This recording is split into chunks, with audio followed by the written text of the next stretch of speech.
Welcome back, ladies and gentlemen. You are watching KUTV Kenya. The show is Art and Culture Monday, and of course, you are with me, Karen Blessing, and you are talking to me. Yes, you're talking to me on our conversation of the day, where we are asking lessons that you have learned from previous Valentines. Lessons that you have learned from previous Valentines. We have been having a fun time with our guests because wamekuwa wakijibu, and I hope that you're taking home one or two or three things, from the lessons that you have learned from Valentines. And we are right on time because, like I told you today, I would have a guest to help me disseminate this very topic, to talk about Valentines. What is Valentine? What is expected? What is not expected of you? What lessons have people in general learned over time that will help this Valentine, which is tomorrow, become a bit better? So I'm not alone in studio. I have a lady and a gentleman that are going to be taking me through. The gentleman is ready for Valentine. I think anatoka hapa akienda kuchukua bei wakiendanga. He's done. He's ready to do this. So I want them to say hello, watusalimie, watuambie wao ni kina nani, and then we jump right into talking matters Valentines. Let's start from here. Leo tumesema we want to give you guys the first opportunity. Msiseme girl child. So let's start from here. Please say hello, tell us your name, alafu we jump right in. Hello, good morning. My name is Quincy Kiere. Yes. A student in Kenyatta University, pursuing a bachelor's degree in public policy and administration. And I guess, as you can see, we are ready to speak about Valentine's. Yes, you are ready to do this. Thank you very much, Quincy. And then to my right, please say hello. Hello, good morning. My name is Miriam Mokai. I'm a student at Kenyatta University. I'm pursuing a Bachelor of Arts in Counseling Psychology. And it's a pleasure being here. Yes, amazing pleasure. It's a pleasure to have you here as well. I am saying, like, whatever you guys are doing goes very, very well with being a peer counselor. Sure. Yes, you're okay. So, Quincy, you are in what year? A funny thing, I am in my first year. Yes. You are actually in your first year? Yeah. All right. Okay. I'm laughing. I'm liking this. Miriam?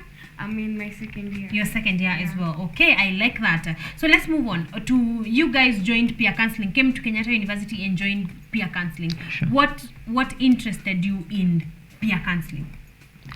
On my side, it was something that was really good, and I am a people's person. I've always been a people's person at all times, and so it is always my desire to help the people. And once I got into Kenyatta University, I found an opportunity through peer counseling, because we are reaching out to the students and also the community at large, teaching them more about life and how to handle situations in their lives. Yeah. Okay, I like that. I like that there are such programs. Let's start from here, from the top, because campus can be a whole lot of things. So I'm glad that peer counseling gets to be there to offer guidance, to offer help on different matters, which is where I want Miriam to come in. So peer counseling in Kenyatta University, what services or what help do you guys offer to the students?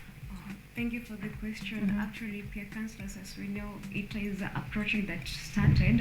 It's under the Kenyatta University Wellness Family Project that came to place because of the rise, to try to curb the rising of the early pregnancies and also the infections that were affecting the students. So currently, we are offering services like guidance and counseling, trying to bring people back now from. Many people have suffered mental illness. It's part of what we offer to help them stabilize in their mental health.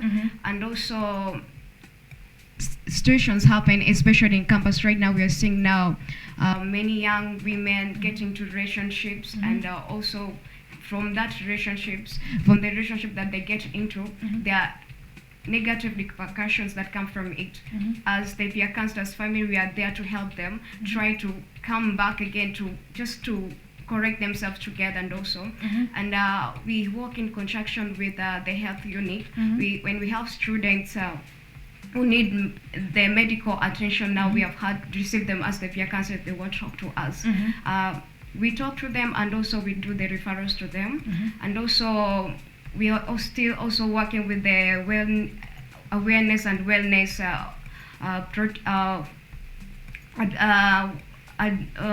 directorate, which is located in the PSSC, that's the student center, Yes. where we refer them to the students there that they need the help. So it's a wholesome thing that we are doing to assist the students. It's specifically for the students. When you read the history of the peer counselors and how it came to be, it started and as a project, and also along the way we found the partners, like the pathfinders who joined us, trying to provide the contraceptives that right now the pathfinders have provided the contraceptive, the female condom that was not there. Yes. Because it was many, as much as we advocate for the abstinence, we know that many students will not do that. Many of them, they are sexually active. Yeah. So the peer counselors project has come into a place where it's trying to provide the contraceptive, like the condoms and all that, to prevent, trying to curb and prevent the spread of the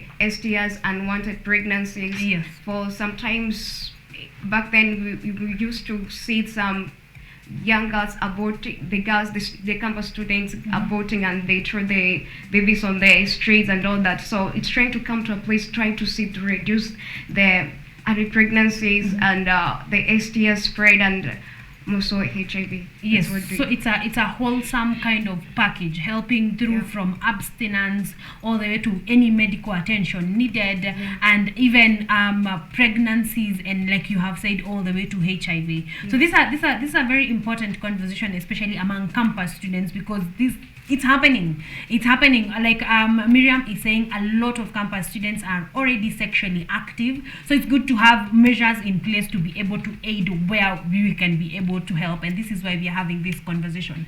But we have had these conversations time and time again. Today we are here to talk about Valentines. This is why we are here. We're here to talk about Valentines, like you have seen. We are ready. We even have a gentleman in red already in studio. So we want to jump right in and ask. Let's start that from the very beginning, because we have first-year students who are listening in. We have fourth-year students who are listening in. We have you at home who is listening in. So let's start from the very beginning. What is Valentines? Let's just what is the meaning of Valentines? We start from here. Quincy. Well, Yes. Valentines in the world Yes.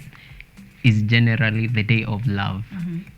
But I happen to have borrowed somewhere from a poem by, is it George?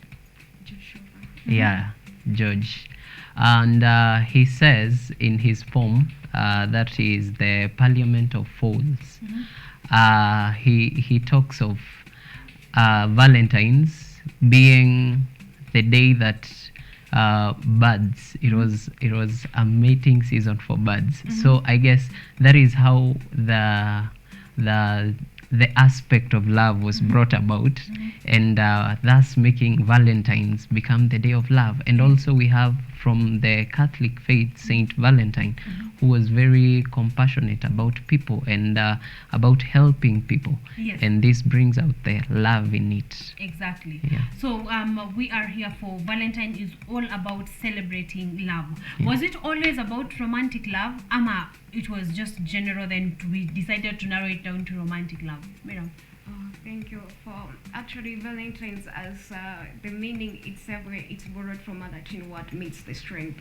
So we can't attribute that the strength is only for the romantic relationship. And also Valentine, it's not all about sharing between those people the romantic relationships only. It's about sharing with the family members, sharing with friends, where you give a Valentine's card. That's a gift that a Valentine's note that is trying to dedicate, trying to remind those your loved ones, your friends, that the love that has been existing, that it has not just started during the Valentine's Day. Yeah. It's something that has been existing. Is pre-existing already. I like that. So opens up to this discussion on myths about Valentine's, because I believe there is a lot. There is a lot of myths that are going on left, right, and center, especially now that Valentine's Day is tomorrow. So I want Quincy to just give us a few and tell us a few of the myths about Valentine that we need,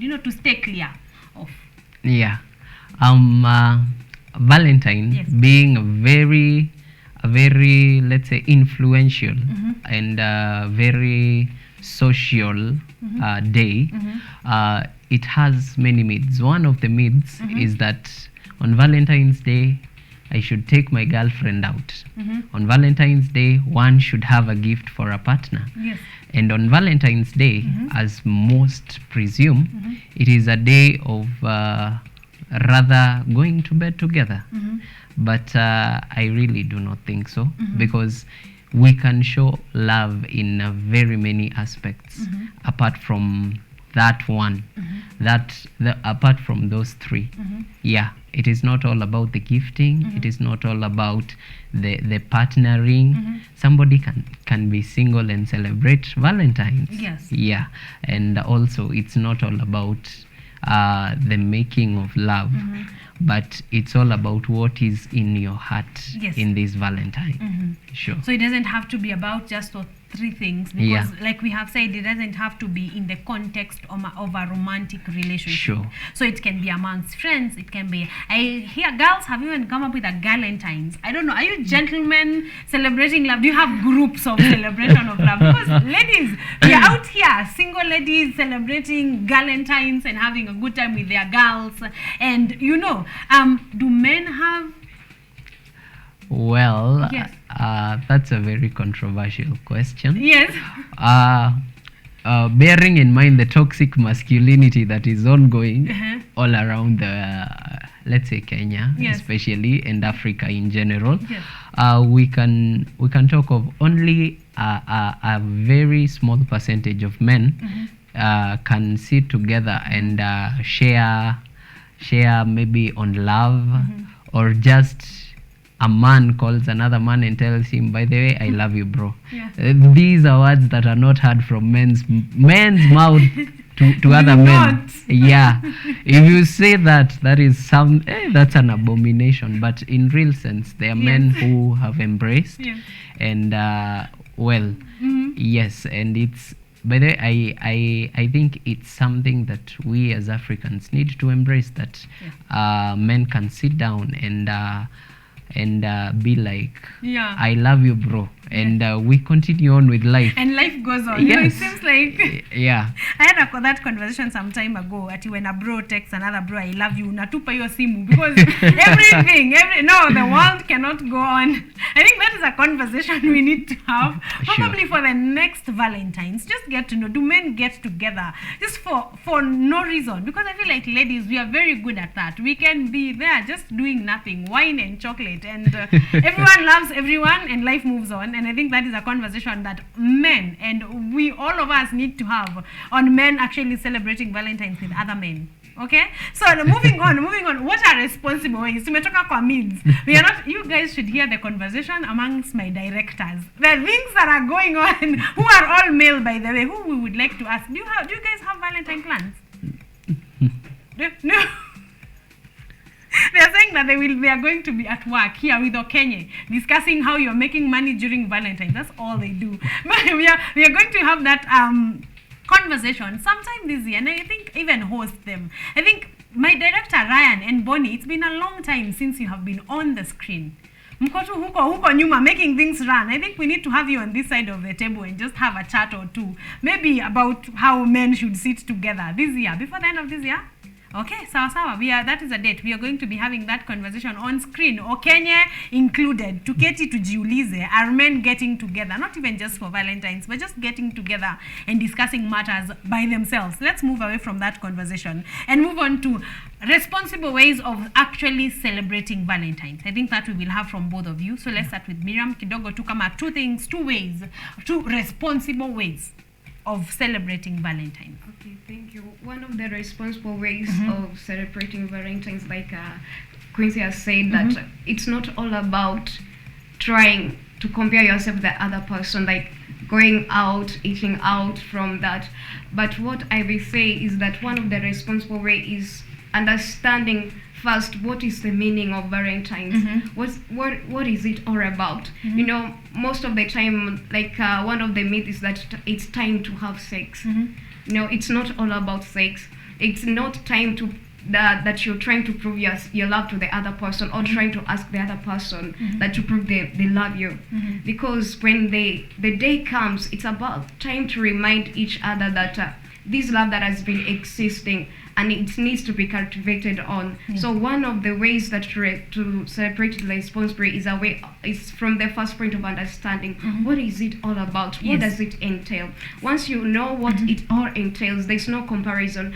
Actually, in a point where we think many, especially this will affect the young people, most of even the teenagers, where to come to a point where you're trying to compare yourself now in the singlehood. You have no you have no a partner. You're not in a romantic relationship. Now it's I could hear some people say it's 2 days to go, 1 day to go, so get someone. You know, you don't make a irrational decision of trying to just anyone who comes is the person you go with, just in the name of being in a romantic relationship, just for the day that comes that you're not single. So I'm hearing you say number one is understanding what Valentine is about, which goes back to our first question in this interview, understanding the meaning of Valentines, therefore you are able to enjoy or participate in it responsibly. Quincy, another way? Well, Valentine's is all about love. Yes. But not only romantic love, and that we've made clear. Yes, that we have made clear. Yes. So it's not a crime that you are single. Don't get a partner between today and then tomorrow they're the love of your life, okay? Sure.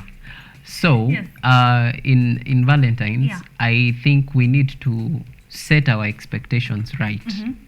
If I am single, what am I doing for Valentine's? I can go to I can visit a children's home.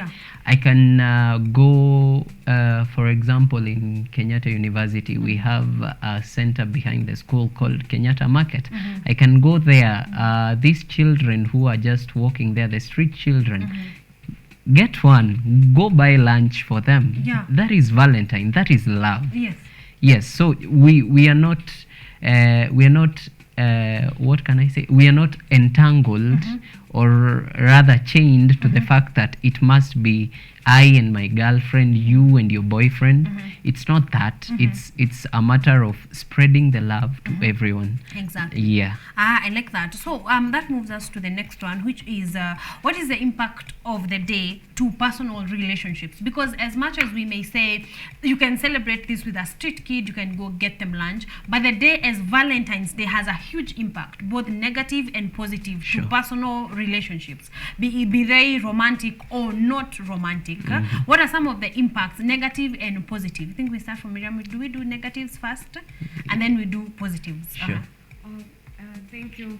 Actually, the one I think the first negative impact that it can have, it also narrows down to where the interpretation of the day. You know, like you said, you have to set the expectations. Do not over expect. And one of ways for a person to be fulfilled and contented and to enjoy the happiness is the part of you increase the reality and you decrease the expectations, because when you over expect from someone, you know, they are in as we talk about the romantic relationship, when the expectations come, when it comes to a day where this other person is expecting the partner to complete them that day, to fulfill them, to do this, that you have to purchase me this, you have to do all this, go overboard doing all this and this. But it comes to a point where when you over expect and the expectations are not met, are not met, like the person cannot come to the place of fulfilling everything that you're expecting. Then the relationship disappointment and the relationship breaks. So from the first point, to avoid that, just set the expectations right, increase the realities and decrease the expectations. Avoid over expectation. So one, that's a lesson we can all pick. Avoid over expectation, please. If your partner has never bought you flowers before, where are you expecting a car this time? Like, unless it is pre-discussed, you know, like measure your expectations and put them at a point where, because this is all from previous experience. If you've been in that relationship for 3 years and the most you have gotten is a watch, you know, like, measure, pima expectation, put them at a place where they can be met, or you can meet them yourself. Okay, Marvin, another negative one before you go to the positive. Yes. Maybe another negative one is a very rampant one amongst the youths, especially. This is, we are getting, we will have very many unwanted pregnancies tomorrow. We will have people contracting STIs, Yes. HIV, simply because of the myth of it's a day of making love. Yeah. So that is something negative, and I guess the youths really need to understand that it's not all about making love, it's not all about going to bed together, Yeah. but what you share in heart and also in mind. Yes. Yeah. So it's about the things that you share. I think the notion of international going to bed night. Do not subscribe. If you're not there, kindly do not subscribe. Sure. Which leads us to the next part of the conversation, because I'm not going to let you go without us talking about contraceptives, because we have said we are talking in expectation that the youth are not going to do this. But because we are wise, we are setting our expectations lower and talking to you about contraceptives, because we know some of you might not exactly listen. So I want to jump the gun to a number of what are contraceptives. Let's start from there. Contraceptives are any methods or devices that are used to prevent pregnancy or STIs. Or STIs. Yeah. Thank you. That is simply well put. Yeah. Quincy, what are some types of contraceptives? We have the hormonal contraceptives and the non-hormonal contraceptives, which now the non-hormonal happen to be the commonly known ones, like the we can talk of the condoms. The condoms, Yes. they are both male and female, Yes. which I understand the female is a new phenomenon. Yeah. But well, it's something that is coming up, and it's okay. Yeah, and now we have the hormonal, which are injectables. So we have the pills, Yes. sure, and So the we have- depot. Yes, so we have hormonal and non-hormonal. I think those are the two major classifications. Yes. I think on this one, just to mention, it's just be knowledgeable, especially if you're in campus, you're a young person. Get this information. It is all over. It is right here on Art and Culture Monday. It is on Google. You can get this information on Google. We have a health department here at Kenyatta University. So if you're a student here, just enda hapo uliza. So what does this one do, and what does the other one do, and what are the side effects, and what is the best one for my body type specifically? Go and gather all that information. And I think if you are here in Kenyatta University, the peer group is part of why, like part of the reasons you should be glad you're in Kenyatta University, because they have all this information at your disposal. What are some myths? Quincy took us through the myths on Valentines. So Miriam, some myths that are around contraceptives. Around contraceptives, one of them is that the only people who can use the contraceptives are the, especially they say they for the pregnancies, only the married women. But even right now we are seeing teenagers as early 13 years old, they're getting pregnant. So also the contraceptives, it's a something that has to be an education, something, a topic that the society has to take it to educate the society at all. So the myth that is running that it's only for the married women that are supposed to use the contraceptives. Exactly. So rule of thumb with contraceptives, as long as you are sexually active, you should know or be on a contraceptive. That is assuming that you do not want to get pregnant. So as long as you're sexually active, whether or not you are in a romantic relationship or you are in a marriage or you are, as long as you're sexually active, should have this information and probably on a contraceptive. Right? Yeah. Yes, another one? Another one is that it's a myth that says that only men can have a say on what contraceptives can be used. Like he has said, we have now the female condom, which is FC2. That's the female condom.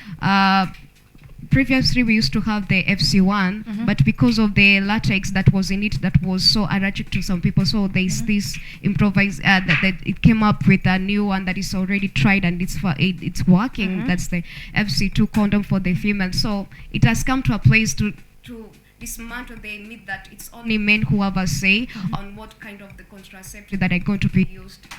They are the only ones who can say that we can use the contraceptive, that's the condom, and not the female, and also to a point where that they can only they have the mandate of directing and giving a way forward on the contraceptive to be used. Exactly. Well, on the other side, the truth is, of course, both of you have as much right decide or to decide on the contraceptives. Also, depending on who is using the contraceptive, both of you, it's a sit down really.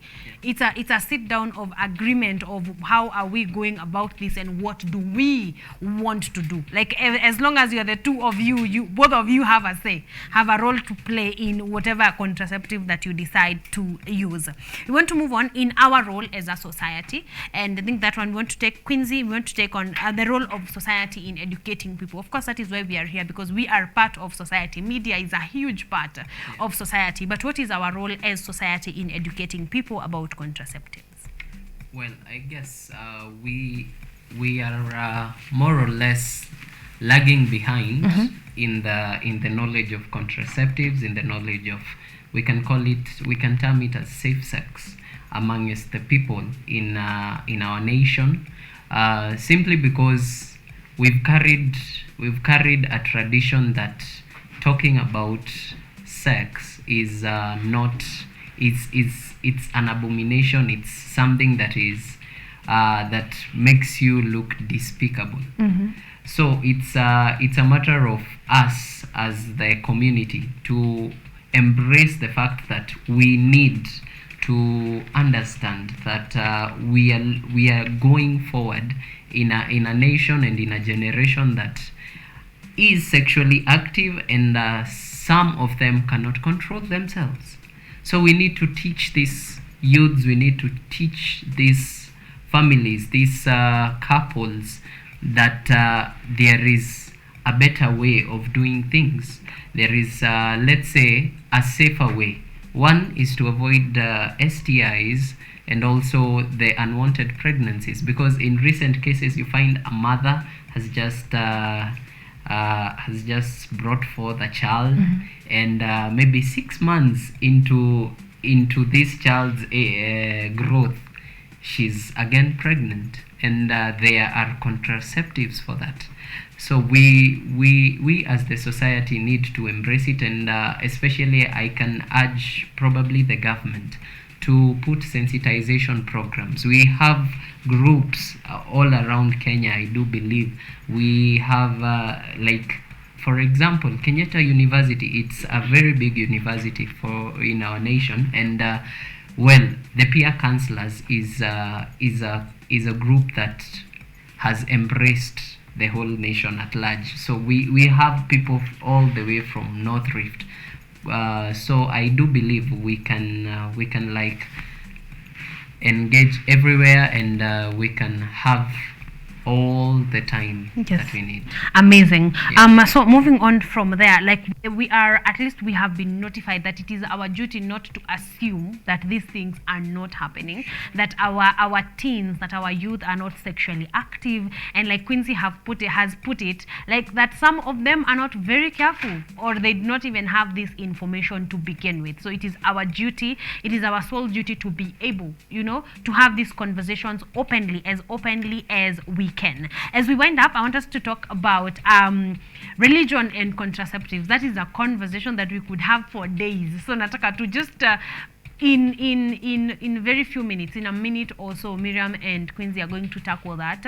And we see whether we are being able to make a bridge between religion and contraceptives, or are we still to Kobado 1950s, or are we doing better?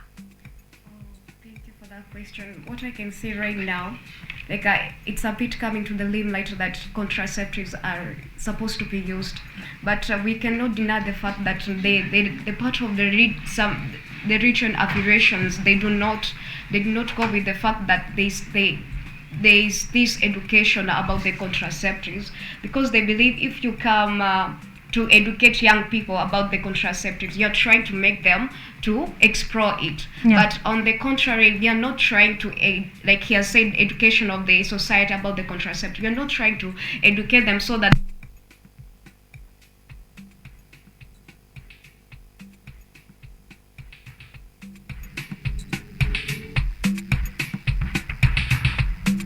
media, there are many things they are saying and which are probably spirituality and all that. So the religion has to come into a place. The link between the religion and the contraceptives, that even in churches right now, even in all the cutting across all the religious affiliations, that you're finding even young teenagers, youths, they're getting pregnant, and also it's in a set of a worship place where it's made like contraceptive not to be spoken about. Exactly. It's something that the religion has to embrace and know that even they are human beings. They are part of who a person is that can get it. They are sexually active, these attractions of young people and all that. So there has to be this education, and also even the religion in coming to a point of where trying to bring the information and the education of the contraceptive to the limelight, where trying to control the birth control, I will say that way, because we are seeing many believers having a family beyond that which they can cater for.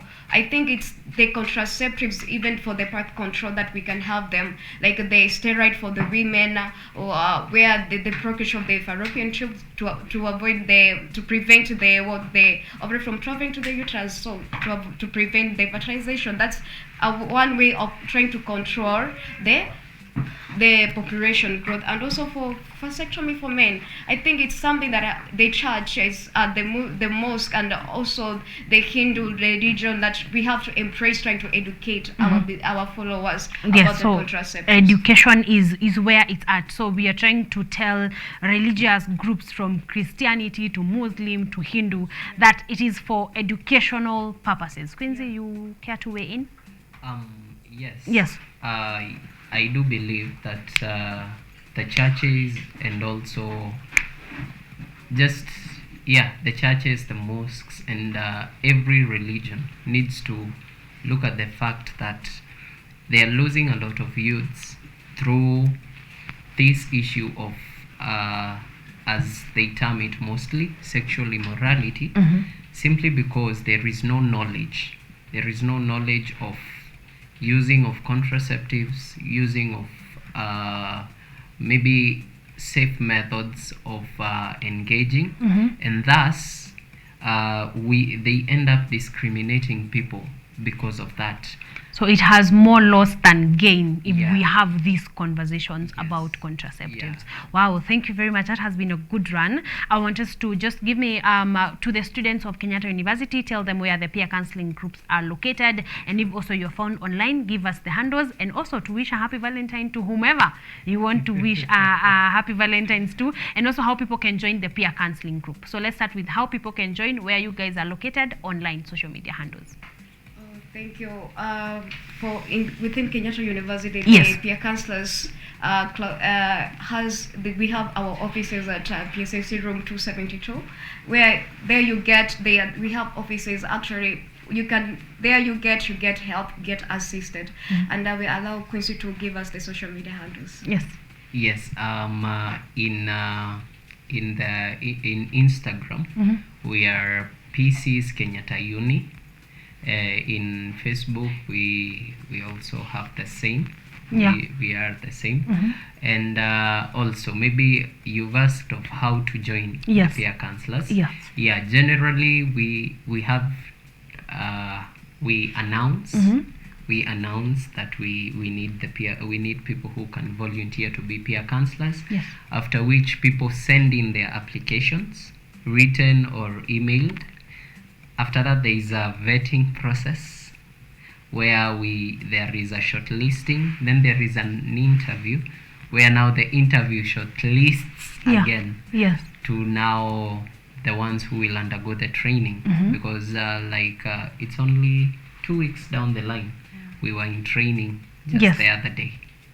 Amazing. Finally, wish a happy Valentine to your people. One, I have for you a swali. Wish happy Valentines to whoever you want to wish happy Valentines to. Now that we are educated, we know. Okay. Well, thank you for the opportunity. Personally, I want to wish a good Valentine's Day to my mom, my dad, my siblings, and all my friends, and remind us all that we have to make the right decisions. Even in the day after this, overspending should not be part of who we are. Just financially educated are we, so we make the right decisions in that, and know that nothing comes out of anything. It's out of the the life that everything that we get, our results, it's out of the consequences of the decisions we make. So we make the decisions right. All right. Thank you very much, Quincy. Well, I will say, as my friends say, this is a trap. Yes. But generally, I'd love to wish happy Valentines to my mom. I really love her. My dad, and also an uncle that I cherish. His name is Uncle Nderito Wakaromaindo, the only butchery in Meru that supplies the best meat. I have marketed him at a far Yes. Yes, and also to my friends and all my relatives in general. I wish you a happy Valentine's, and probably if there is a special someone out there, happy Valentine's. Probably. Unasikia venye anacheza safe, playing safe on television. But thank you very much, guys. You guys are always a pleasure. It's a pleasure to have you too. Thank you. Keep coming back. Let's have these conversations. Let's be part of society, playing our role. So, ladies and gentlemen, we are done with our lounge number 3. I hope that you have enjoyed each and every one of them. We started with conversations on Paramore, the play. Then we talked about, of course, Brandy Classic Band. And now we are closing the show with peer counseling, talking about Valentine's Day. So, see, we roll the bumper, then we come and close the show.